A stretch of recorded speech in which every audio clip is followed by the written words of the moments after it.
Здравствуйте, ребята! Мы начинаем урок русского языка. На уроке внимательно слушаем, смотрим на доску и все видим.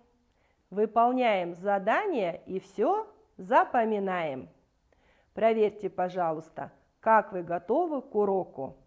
Все ли в порядке? На месте ли ручка, книжка и тетрадка? Ребята, прочитайте написанные слова.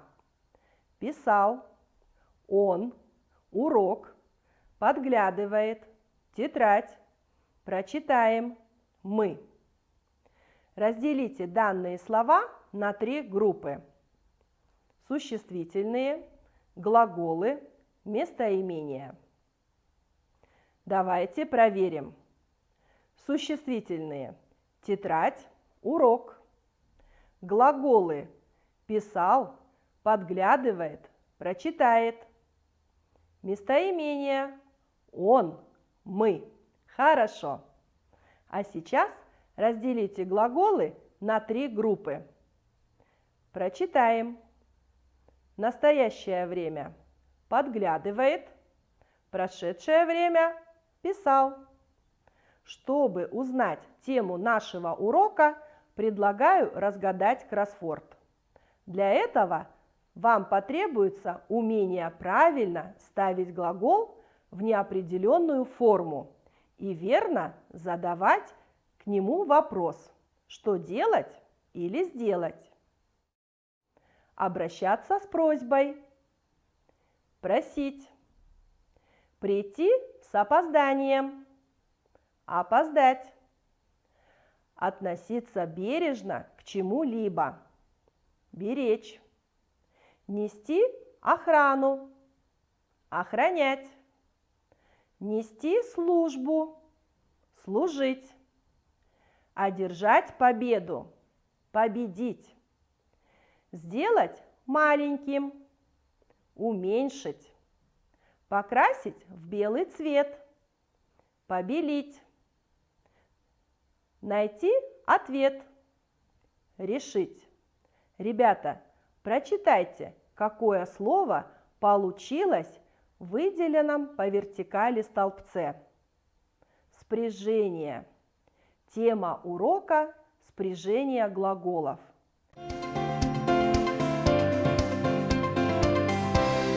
Урок.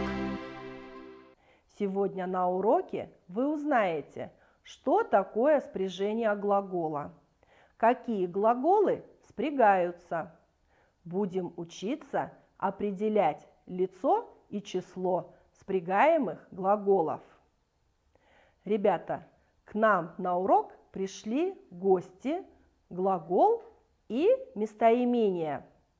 Долго им пришлось идти, чтоб спряжение принести. Научить они хотят, как глагол нам проспрягать. Глаголом подберите подходящие по смыслу местоимения.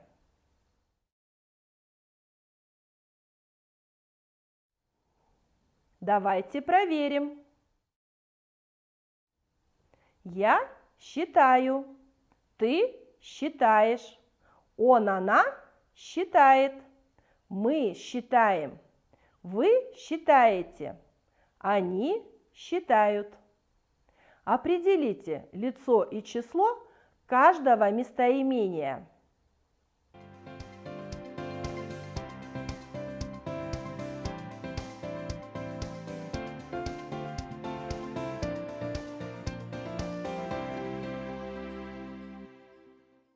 Проверьте. Первое лицо – я считаю. Второе лицо – ты считаешь. Третье лицо – он, она считает. Единственное число. Множественное число – мы считаем. Вы считаете. Они считают.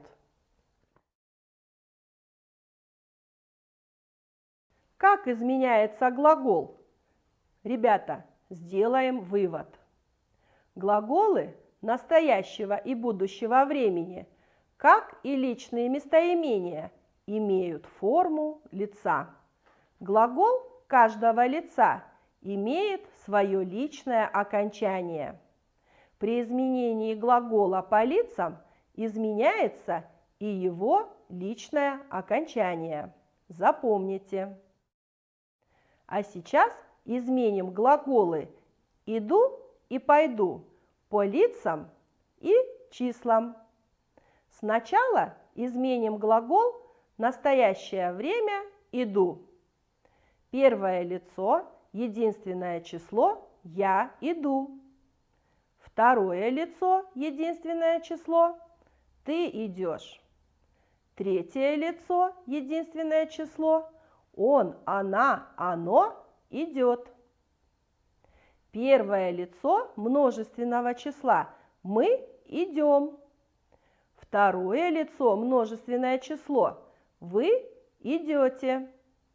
Третье лицо множественного числа «они идут». Изменим теперь глагол будущего времени «пойду». Первое лицо единственное число «я пойду». Второе лицо единственное число «ты пойдешь». Третье лицо единственного числа «он, она, оно пойдет». Первое лицо множественное число «мы пойдем». Второе лицо множественное число «вы пойдете». Третье лицо множественное число «они пойдут». Запомните, ребята, изменение глаголов по лицам и числам в форме настоящего и будущего времени называется спряжение глагола. Мы с вами проспрягали глаголы настоящего и будущего времени. А можно ли проспрягать глагол в прошедшем времени? Глаголы в прошедшем времени не спрягаются. Они изменяются по числам, в единственном числе по родам. Лицо и число глагола можно определить по местоимению. А сейчас я предлагаю списать пословицы, вставляя подходящие по смыслу глаголы-антонимы. Укажите лицо и число глаголов. Выделите окончание.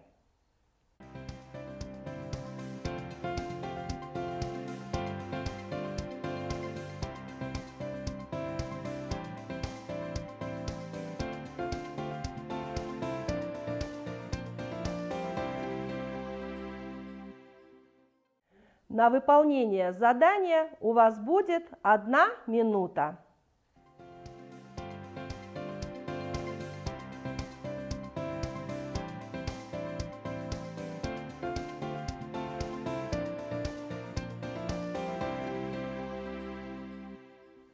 Давайте проверим. Человек от лени болеет. Третье лицо – единственное число. А от труда, третье лицо, единственное число, здоровеет. Мир, третье лицо, единственное число, строит, а война, третье лицо, единственное число, разрушает.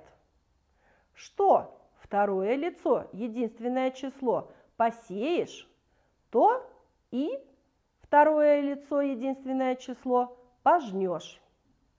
По одежке встречают, третье лицо – множественное число. А по уму провожают, третье лицо – множественное число. Ребята, оцените свою работу. А сейчас предлагаю собрать пазл. Глаголы в настоящем и будущем времени изменяются по числам и лицам. Глаголы в прошедшем времени изменяются по числам и родам. Спряжение – это изменение глаголов по числам и лицам. Лицо и число глагола можно определить по местоимению. Замечательно!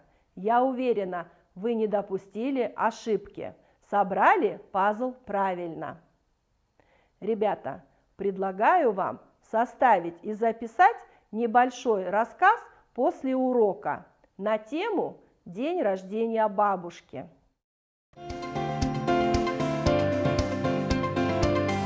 Телеурок. Наш урок подходит к концу.